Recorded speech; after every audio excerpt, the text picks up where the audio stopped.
Shalom, selamat pagi anak-anak. Apa kabar? Nah, tentu kalian dalam keadaan sehat ya. Amin. Bertemu lagi dengan Ibu Eva dalam pelajaran Pendidikan Agama Kristen dan Budi Pekerti.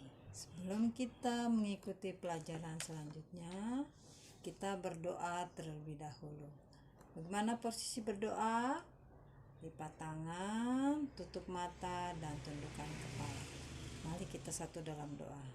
Bapa Surgawi, terima kasih atas kesempatan hari ini ya Bapa. Kau telah satukan kami anak-anak-Mu dalam mengikuti pelajaran agama Kristen. Bapa, kiranya Engkau mau hadir dalam pelajaran ini. Tutup bungkus kami dengan kasih karunia-Mu Bapa. Bukakanlah pintu hati dan pikiran kami untuk mendengarkan sedikit daripada firman-Mu.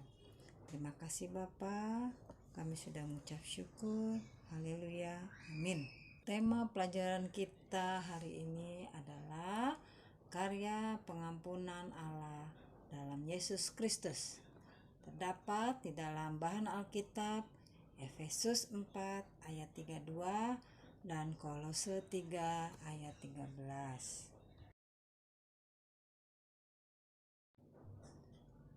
Selanjutnya, tujuan pembelajaran kita hari ini adalah menjelaskan alasan Allah menyelamatkan manusia melalui Yesus, menjelaskan makna pengampunan seperti Allah telah melakukan untuk manusia, dan siswa menjadi pribadi yang mudah mengampuni.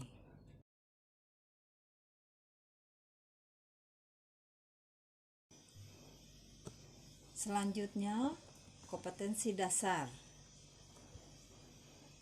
Kompetensi dasar mencakup 1. Menerima bahwa hanya Allah yang dapat mengampuni dan menyelamatkan manusia melalui karya penyelamatan dalam Yesus Kristus. 2. Bersedia mengampuni orang lain. Ketiga, memahami bahwa Allah mengampuni dan menyelamatkan manusia di dalam Yesus Kristus. Dan keempat, yang terakhir, membuat karya yang menunjukkan kesanggupan mengampuni diri sendiri dan sesama.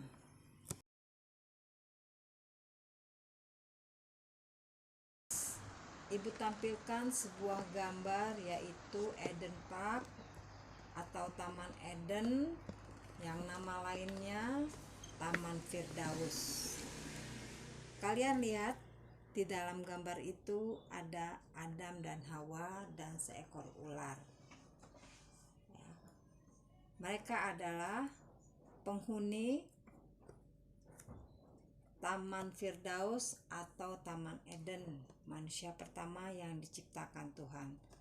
Kalian lihat, itu Hawa sedang merayu Adam untuk memakan buah pengetahuan yang baik dan yang buruk.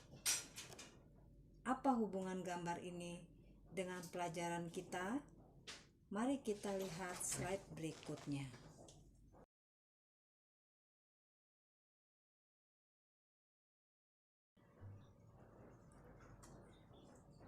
Diskusi atau pembelajaran kita pertama, kita awali dengan pengampunan Allah. Sejak manusia jatuh ke dalam dosa, Allah telah merencanakan penyelamatan bagi manusia. Hal itu terbukti melalui peristiwa air bah di mana Allah memusnahkan bumi dan seluruh isinya. Namun, menyelamatkan satu keluarga yang hidup menurut ajarannya, Nuh dan keluarganya serta tumbuhan dan hewan berpasang-pasangan yang ada bersama mereka diselamatkan oleh Allah. Peristiwa air bah juga membuktikan bahwa kejahatan manusia sangat menyakiti Allah. Namun, Dia tetap mengampuni dan menyelamatkan manusia yang hidup benar di hadapannya. Allah tidak pernah berhenti melakukan karya penyelamatannya. dari dahulu sampai sekarang hingga masa yang akan datang. Gimana anak-anak? Jelas ya? Alasan Allah mengutus Yesus turun ke dunia. Mengapa Allah harus mengutus Yesus datang ke dunia untuk mengampuni serta menyelamatkan manusia? Alasannya satu, karena Allah mengasihi manusia. Sebesar apapun kekecewaannya terhadap manusia, hal itu tidak mengurangi cintanya yang begitu dalam pada manusia. Allah mengasihi semua ciptaannya dan Dia selalu memberi kesempatan untuk bertobat dan kembali padanya. Sebenarnya bukan hal yang mudah juga bagi manusia untuk selalu menjaga ketaatan hidup dalam iman. Mengapa? Karena begitu banyak godaan yang ada di sekitar kita. Mereka tergoda oleh indahnya kehidupan yang penuh dengan kejahatan, hidup dalam pesta pora, kejahatan seksual, menindas, menyakiti sesama, merampas hak orang lain, dan menyalahgunakan kekuasaan. Semua itu membawa ketersendirian bagi manusia. Inilah yang disebut oleh Rasul Paulus dengan hidup oleh daging dan bukan hidup oleh roh. Bahwa keinginan daging akan membawa manusia pada kebinasaan. Sebaliknya keinginan roh membawa pada keselamatan. Hidup oleh roh artinya hidup yang dipimpin oleh roh dan hidup menurut perintah Allah. 2. Allah Maha Pengampun. Dia bersedia mengampuni manusia dan bertobat dan berbalik padanya. Ketika Yesus ditanya berapa kali kita harus mengampuni orang yang bersalah kepada kita, jawab Yesus 70 kali 7 kali. Artinya, pengampunan itu tak terbatas. Setiap kali kamu dapat mengampuni sesama, seperti yang dikatakan oleh Rasul Paulus, bahwa kita harus mengampuni orang lain seperti Kristus telah mengampuni kita.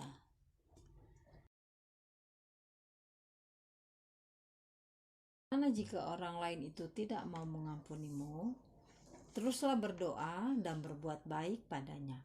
Suatu saat hatinya akan luluh dan mengampunimu juga. Janganlah berpatokan pada sikap orang lain yang tidak mau mengampunimu. Patokanmu haruslah pada Yesus Kristus yang rela mengampunimu. Lakukanlah hal yang sama. 3. Karena Allah adalah penyelamat. Dia sudah berulang kali menyelamatkan manusia melalui para nabi yang diutusnya. Akhirnya Dia rela hadir ke dunia dalam diri Yesus Kristus, putranya. Allah turun ke dalam dunia untuk menyelamatkan manusia. Mengapa?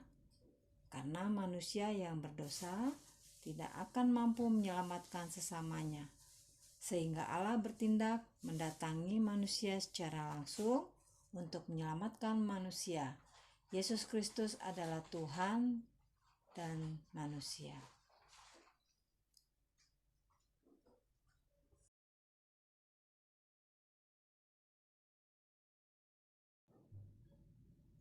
Tidak ada seorang manusia pun yang dapat melakukan tindakan seperti yang telah dilakukan oleh Yesus. Dia tidak berdosa, tetapi harus menderita dan mati sama seperti orang berdosa. Menurut Rasul Paulus, Dia menanggung segala dosa kita. Allah mengampuni kita di dalam Kristus dengan mendamaikan kita dengan dirinya. Melalui pengampunan itu, Allah memperbaiki hubungannya dengan manusia. Menurut Rasul Paulus, manusia adalah orang yang berhutang, yaitu utang dosa, dan Kristuslah yang telah membayar lunas utang dosa itu. Kita melalui darahnya, melalui kematiannya di kayu salib. Tuhan Allah mengampuni kita di dalam Kristus dengan membatalkan utang kita kepadanya.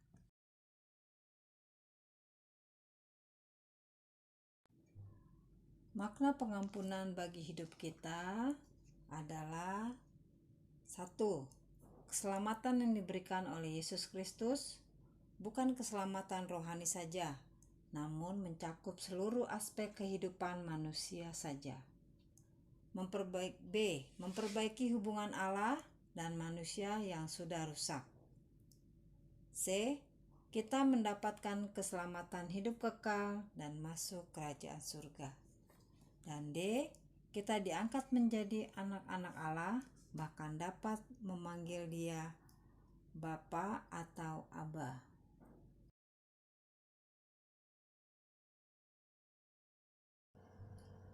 Setelah kalian mendengarkan penjelasan di atas, Ibu akan menampilkan sebuah cerita dengan seseorang yang menginspirasi kita tentang pengampunan, dengan judul Story of Gordon atau Kisah dari Gordon.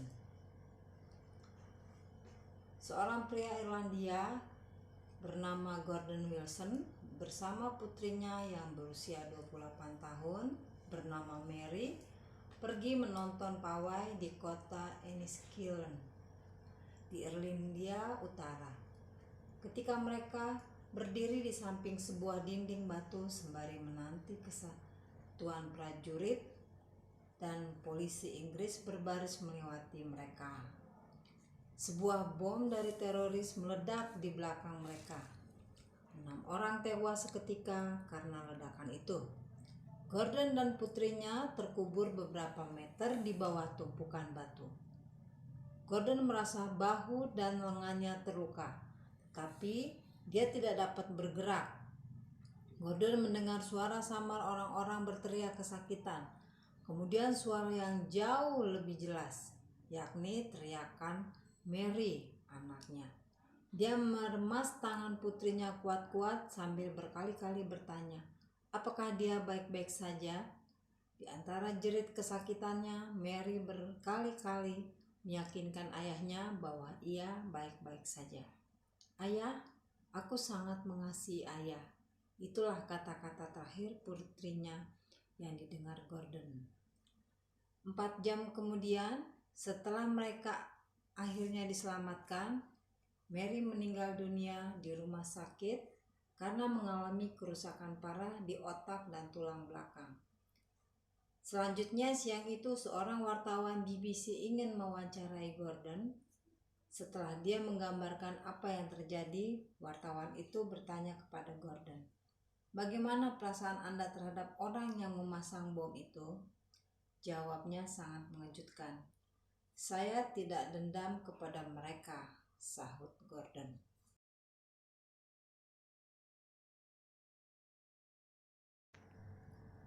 Saya tidak dendam kepada mereka. Kata-kata yang sengit tidak akan menghidupkan Mary Wilson kembali. Saya akan berdoa malam ini dan setiap malam agar Allah mengampuni mereka.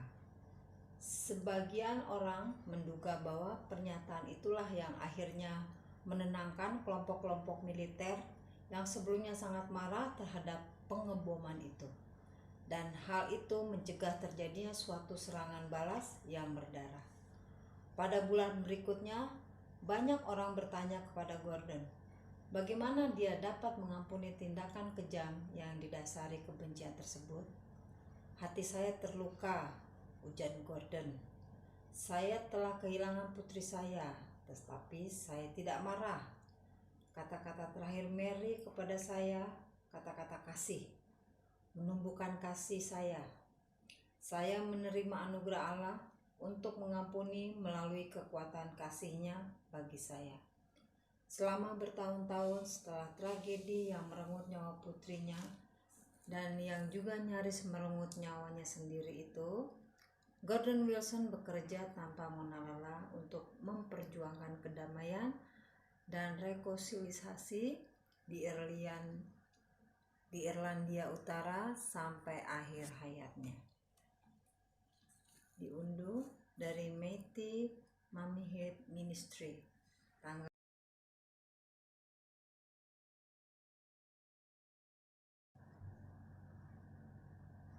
anak-anak. kita sudah mendengar kisah dari Gordon. Sangat inspiratif, bukan? Bagaimana seorang ayah kehilangan putrinya saat perang, tapi dia tetap mengampuni. Gordon adalah seorang yang beriman kepada Tuhan, sehingga dia menyerahkan anaknya hanya kepada Tuhan saja. Anak-anak, kalian bisa membaca kisah yang lain yang menginspirasi selain dari kisah Gordon. Untuk tugas selanjutnya, Ibu berikan beberapa soal untuk kalian kerjakan di Wekido.